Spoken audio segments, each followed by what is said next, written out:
So many conflicting words about life.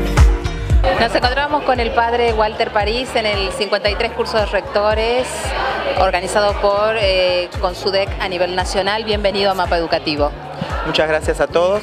Sí, he sido invitado para dar una charla aquí en el auditorio de este encuentro de rectores sobre los salesianos en la Patagonia, educación, mediación y proximidad. Así que me pareció interesante este aporte porque en el Bicentenario, en estos 200 años de historia, los salesianos han ocupado un lugar importante en la Argentina y concretamente en un tema de estudio mío. Bueno, yo hablo de lo que sé, digo, ¿no? Entonces nos reíamos un poco, digo, porque en tiempos donde sobra la palabra es importante que hablemos de lo que sabemos. Y he tenido la gracia, digo, porque me encontré gratuitamente con el estudio de los salesianos. Yo soy sacerdote diocesano de la Arquidiócesis de Bahía Blanca. Estoy sirviendo en Punta Alta, una ciudad cercana a Bahía Blanca.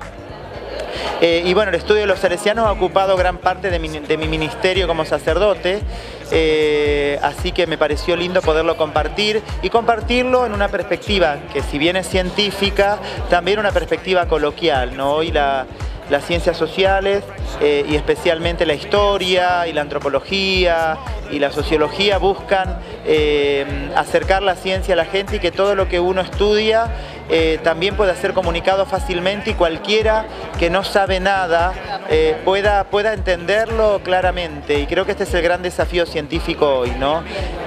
¿Cuál ha sido el aporte de los salesianos en referencia a la llegada de los españoles a América y el abordaje de los pueblos aborígenes? Bueno, el gran aporte que hizo Don Bosco concretamente fue quebrar con el concepto antropológico, para decirlo de alguna forma, aunque la antropología recién estaba naciendo, el concepto de hombre que traía el darwinismo social, ¿no?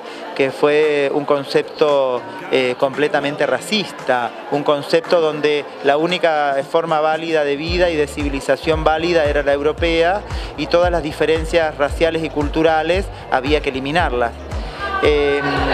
Este fue un tema muy estudiado, gracias a Dios, aquí en Argentina incluso.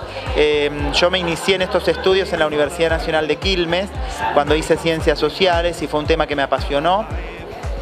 Y este es un tema serio de la época porque marcó el apogeo burgués racista a nivel mundial. Evidentemente que la manera en cómo la cultura darwinista se impuso a nivel mundial tuvo que ver con la superioridad política, económica y militar que hegemonizó el mundo a través de Europa con el colonialismo del siglo XVII, XVIII y XIX. Y entonces esto generó la idea de que la raza blanca era superior a todas las demás etnias. Bien. ¿Qué lo inspiró a Don Bosco para tener esta concepción tan diferente a lo que imperaba en la época?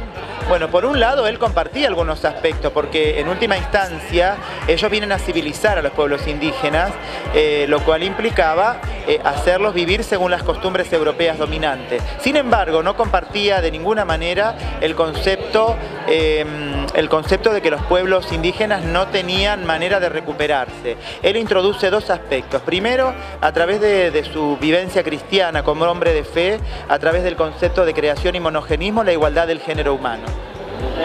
Y que las diferenciaciones raciales son accidentales, o sea, no hacen a la esencia del ser humano. Eso es un concepto metafísico fuertemente de raíz medieval y cristiana, y que las diferencias culturales se superan ayudando a los pueblos a que evolucionen culturalmente.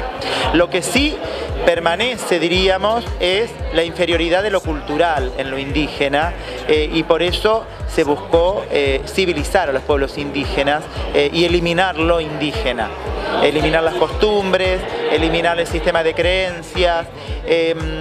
Si bien el encuentro, esto fue la imagen de Don Bosco, si bien después en el encuentro de los misioneros con los indígenas descubrieron una realidad que era mucho más grande que la que Don Bosco conoció a través de los libros, ellos llegaron incluso a intuir un punto de proximidad muy grande entre la metafísica del sistema de creencias indígena y la base natural y metafísica de nuestro sistema de creencias cristiano, ¿no? Pero no se llegó a un proceso de inculturación. Ahora sí, tanto Milanesio como Cagliero nunca llamaron a la religión de los pueblos indígenas una vez que la conocieron. Al principio sí, desde afuera, pero una vez que la conocieron nunca la llamaron idolátrica. Sí, a los ritos los llamaron supersticiosos, pero nunca a la religión idolátrica. O sea, reconocieron la verdad de la base religiosa que ellos tenían. Bueno, vamos a aprovechar tu especialidad para preguntarte cómo definirías estas cuestiones de las que estamos hablando en la actualidad, en la Argentina de hoy. Bueno, primero y principal, siguiendo un poco al Papa Francisco y también experiencia, pervive en la Argentina un gran racismo. Pervive en la Argentina un gran racismo, metido, solapado. Hay como una gran identificación con el aluvión europeo y una gran desidentificación o separación con todo lo que es nuestro pasado indígena, ¿no? Esto es un tema que está presente y latente en la actualidad, de manera, ya les digo, solapada, no violenta, pero es un hecho que en Argentina hubo un gran esfuerzo por construir el mito de un país sin indios y un país sin etnias, un país sin negros, y esto pervive de manera racista, de manera solapada, ya digo, no está de manera clara en el discurso. Lo que creo que tenemos que revalorizar es el concepto, el gran concepto que trajo Don Bosco frente al racismo de proximidad, que somos todos prójimos y que toda persona realmente puede hacer un camino educativo, porque el cambio cultural que se le reclamaba a los indígenas lo instrumenta Don Bosco a través de la educación. El Estado vino a matar a los pueblos indígenas, o sea, las políticas fueron de exterminio, acá en el norte también. Exactamente. O sea, fue una política concretamente burguesa y liberal, donde del indígena lo único que se quería era la tierra, sometimiento o exterminio. Y el sometimiento fue un sometimiento a servidumbre. Y los que se sometieron a servidumbre y se sometieron al Estado vivieron como clases subalternas. Entonces, realmente, yo creo que se ha dado un paso grande estos últimos tiempos de revalorizar la vida indígena desde el punto de vista jurídico, la propiedad de la tierra indígena comunal, el INAI, el Instituto Nacional de Asuntos Indígenas, pero queda mucho camino por hacer. Queda mucho camino por hacer. El Papa ha pedido perdón repetidas veces contra los atropellos que en nombre de la fe y de la civilización se ha hecho contra los pueblos indígenas. O sea, realmente lo ha movilizado a tratar de hacer una reparación frente a esto, ¿no? En Europa la flor más podrida, para decirlo de una forma simbólica, de esta mentalidad burguesa fue el nazismo. O sea, ahí vemos cómo la mentalidad burguesa llegó a la locura racista de destruir todo a su paso, ¿no? En nombre de una superioridad racial. Entonces, creo que tenemos, el gran tema que generó el darwinismo fue un proceso de extrañamiento, nosotros y los otros, que son términos que hace poco tiempo, o estamos metidos todavía en un proceso de extrañamiento de nosotros y los otros. Tenemos que acabar de una vez. Somos todos argentinos, somos todos hermanos, somos todos prójimos. El otro no es un otro, es un hermano. Este proceso con sus luces y sombras ha dejado dañada la autoestima nacional. ¿Los argentinos tenemos dificultades para identificarnos con nuestra patria? Los argentinos tenemos dificultades para asumir todo nuestro pasado con integralidad. Tenemos grandes dialécticas en nuestra historia, ¿no? Tenemos una dialéctica de A y anti-A, B y anti-B.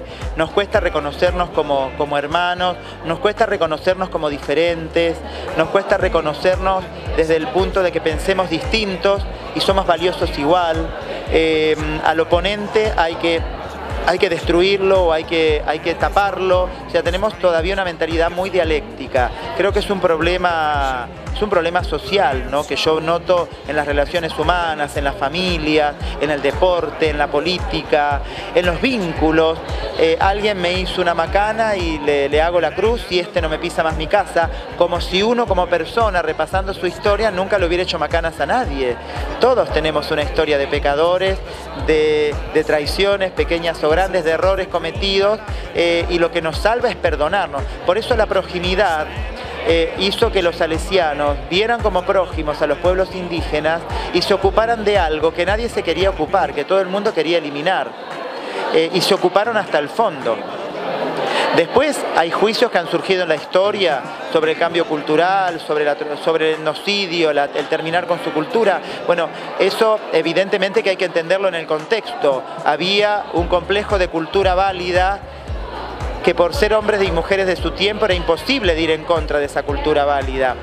Entonces uno me dijo un día en una charla que yo estaba dando también, bueno, pero fueron contra el darwinismo social. Sí, digo, pero fueron contra el darwinismo social desde la fe, no desde una postura cultural, desde la experiencia cristiana.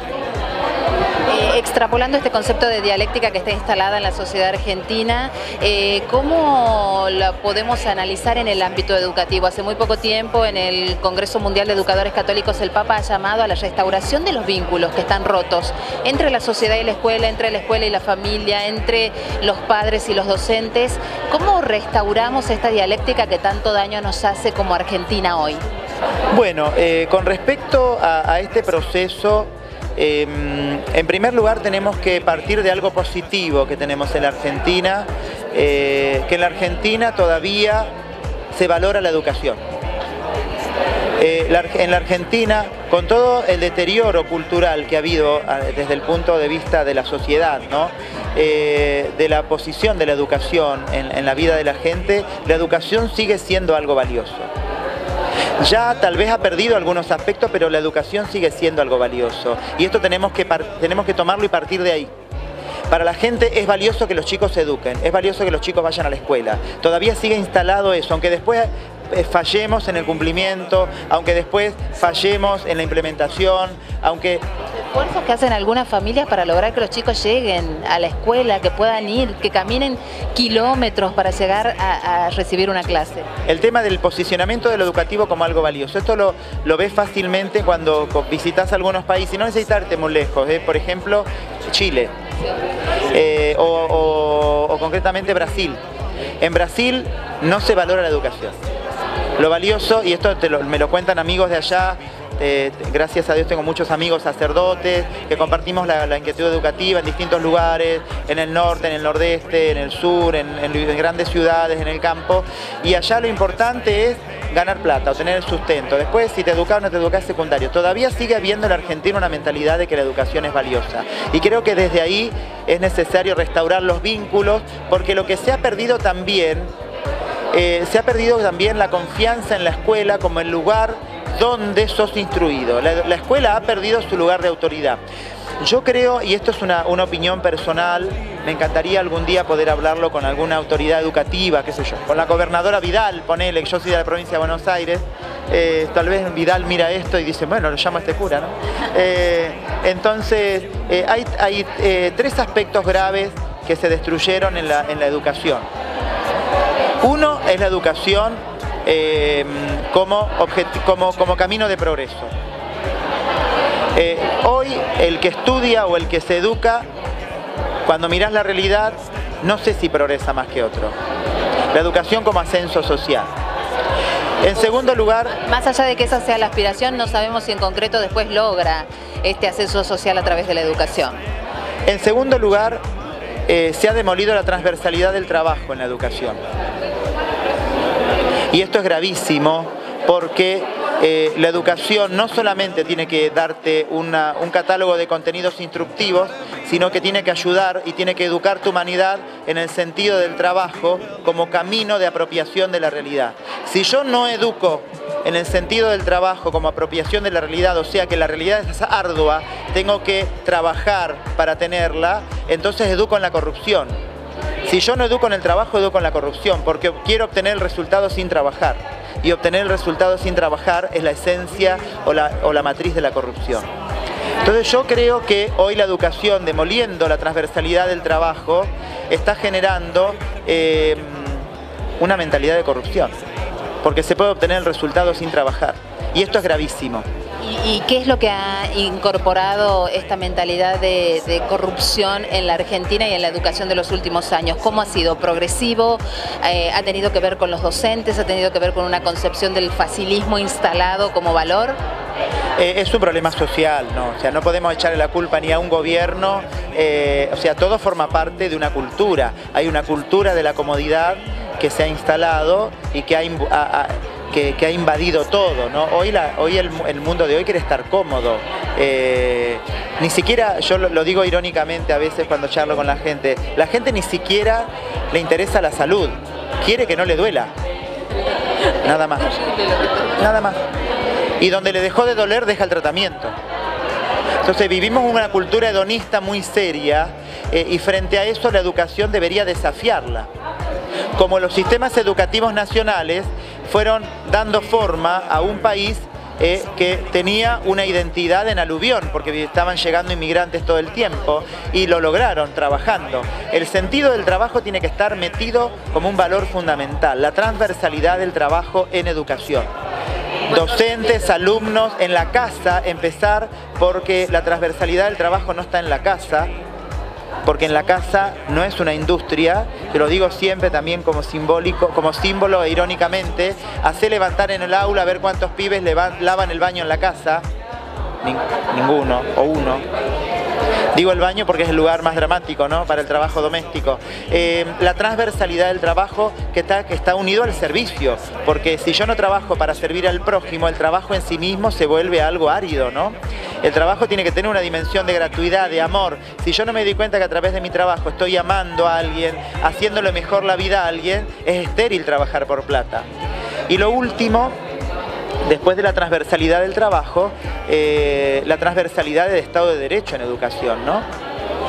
Es decir, nosotros a través de la casa, en primer lugar, con el papá y la mamá, que te van poniendo las primeras normas, las primeras reglas, empezando por la regla de mi mamá es mía, tu mamá es mía, cuando tu papá te dice eso, y que te corta de tu mamá, ¿no?, que en psicología le llaman el complejo de Edipo, esa primera norma marca la personalidad de la criatura. Bueno, voy a entrar en un tema polémico. El colecho destruye esa norma fundamental que es el primer estructurante de la personalidad del niño.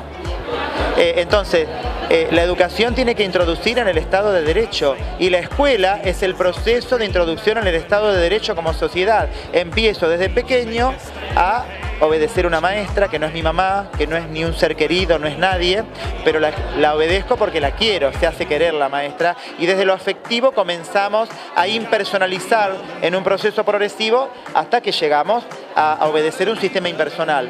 Hoy el Estado de Derecho está demolido en educación.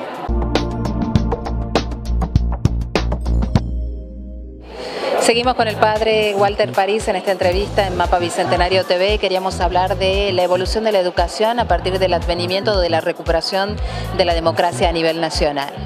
Bueno, este es un tema simple y complejo a la vez, en el sentido de que el sistema educativo empezó a partir de la democracia a sufrir transformaciones fruto de la democracia, que fueron algunas positivas. Yo creo que todo el aspecto positivo que encuentro de esto fue la universalización del sistema educativo y por ejemplo, la universalización de la secundaria, la participación en algunos aspectos en la educación. Acá tenemos que dividir dos aspectos en primer lugar. Primero, lo que fue antes del Congreso Pedagógico y después del Congreso Pedagógico. La intención de Alfonsín, del gobierno de Alfonsín, cuando se convoca el Congreso Pedagógico, era generar una mudanza del sistema a un estilo más progresista.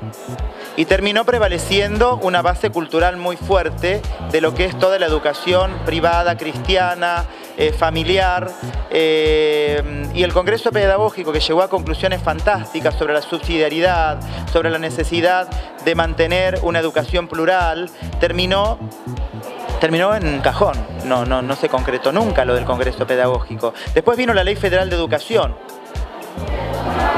que estaba cargada de un error grave, que era la primarización de los primeros años de la secundaria. Que eso fue cuando yo era seminarista, recién estaba sancionada, y yo lo primero que le critiqué fue eso, ¿no?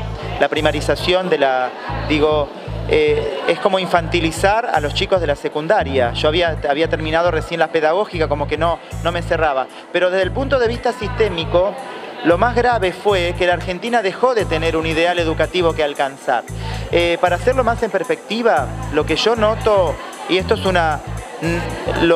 he leído muchas cosas, pero digamos no me he puesto a investigar de este tema concretamente, pero lo que yo veo es que la Argentina posperonista, y a partir del peronismo mismo, el peronismo mismo trajo cosas positivas para la población, conquistas sociales, el acceso a educación, el acceso de toda una capa obrera a la clase media, entre las cuales se incluyó mi familia, tanto materna como paterna, el acceso a la posibilidad de trabajar y progresar, una elevación del nivel de vida, una distribución de la riqueza. Cuando vas a otros lugares también notas eso, como en la Argentina tenemos una riqueza más distribuida que en otros lugares del mundo, eso se nota mucho, pero vivieron de los ideales educativos que dejaron los sistemas educativos nacionales.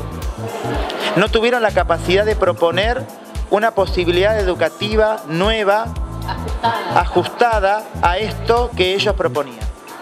Y vivieron de este ideal de la educación como progreso, de la educación con la transversalidad del trabajo y de la educación con el Estado de Derecho, lo vivieron como de prestado, dado, venía como inercia. No lo trabajaron. Nunca se trabajó lo educativo como un camino ideal para trabajar este tema. Se siguió por inercia con los sistemas educativos nacionales antiguos. En esta última etapa de la democracia y concretamente después de los 90, cuando la educación comenzó, con la Ley Federal de Educación, comenzó a perder protagonismo el Estado en educación y la educación del Estado comenzó a caerse a pedazos y se produce el proceso de generación de 24 sistemas educativos, esa fragmentación grandísima que se hizo, claro, prevaleció la provincia de Buenos Aires porque evidentemente era el Estado más grande, el que mayor presupuesto manejaba, ¿no? Pero este proceso realmente no favoreció a la educación bajo ningún concepto, pero acá hay un concepto más profundo que está acompañando este tema educativo. Si ustedes se acuerdan, el Ministerio de Educación siempre fue Ministerio de Educación y Justicia,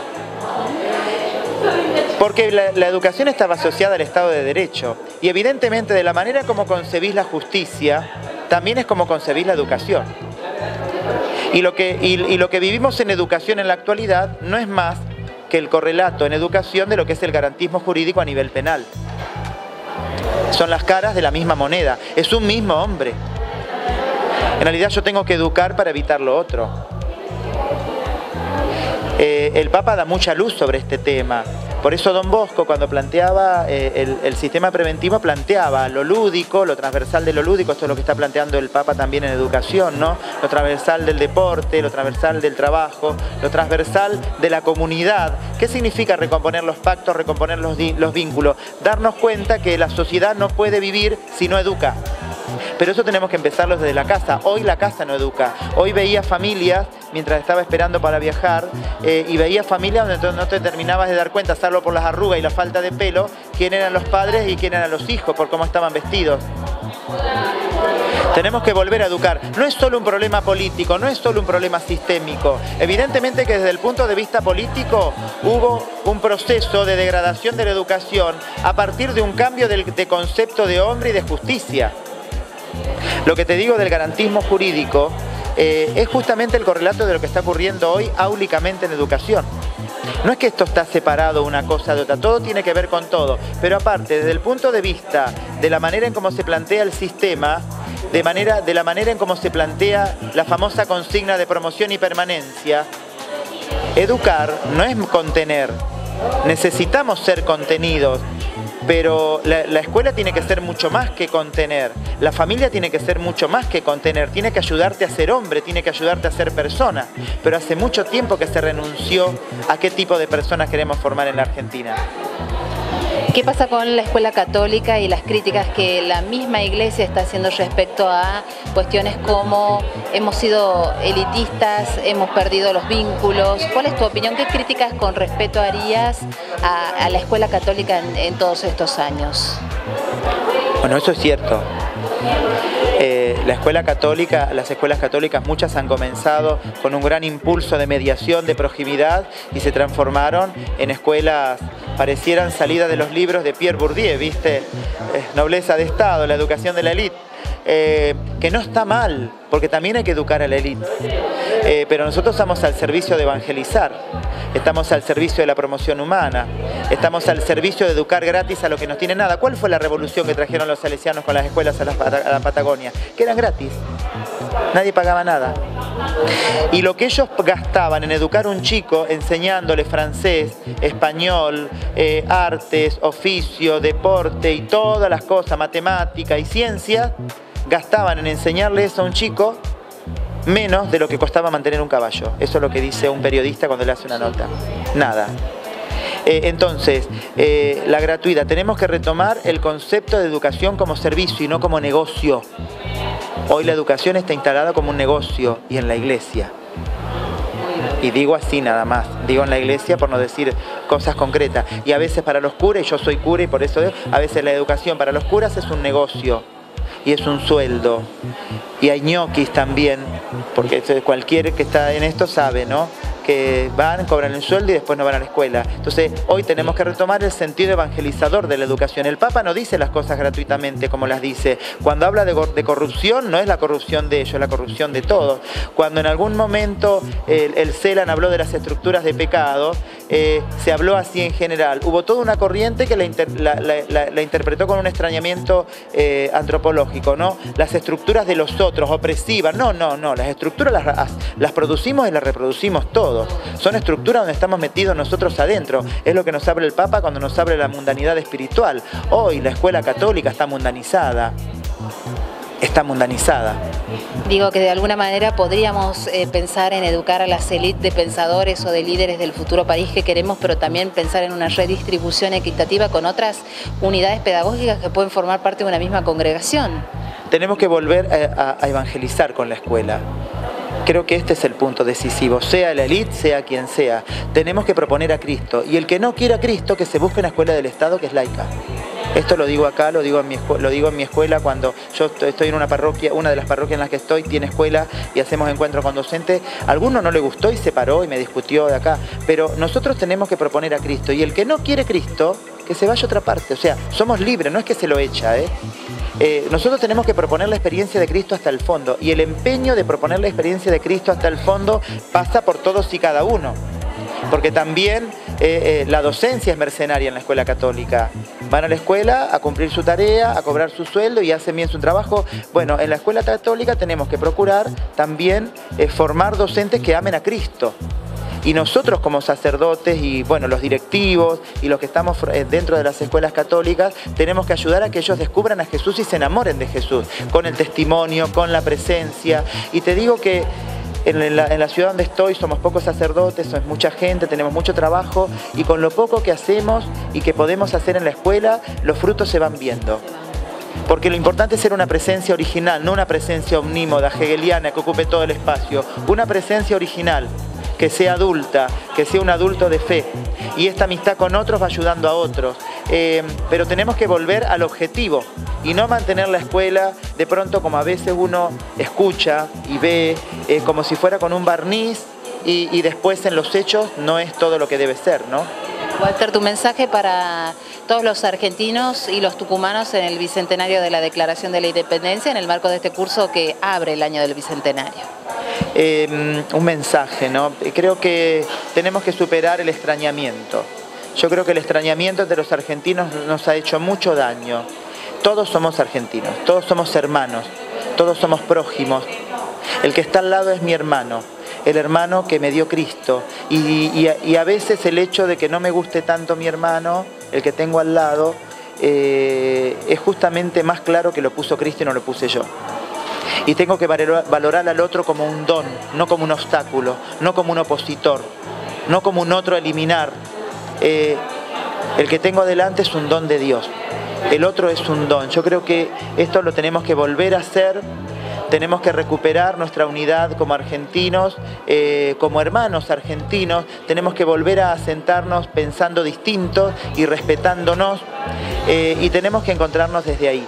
Y evidentemente que como cristianos tenemos mucho que aportar desde este tema y también tenemos mucho que convertir, porque dentro de la iglesia también hay extrañamientos, ¿no? Mezquindades, extrañamientos, diferenciaciones, obstáculos. Entonces, esto es una de las facetas de la conversión pastoral que nos pide Aparecida y que el Papa Francisco nos habla tanto y nos insiste.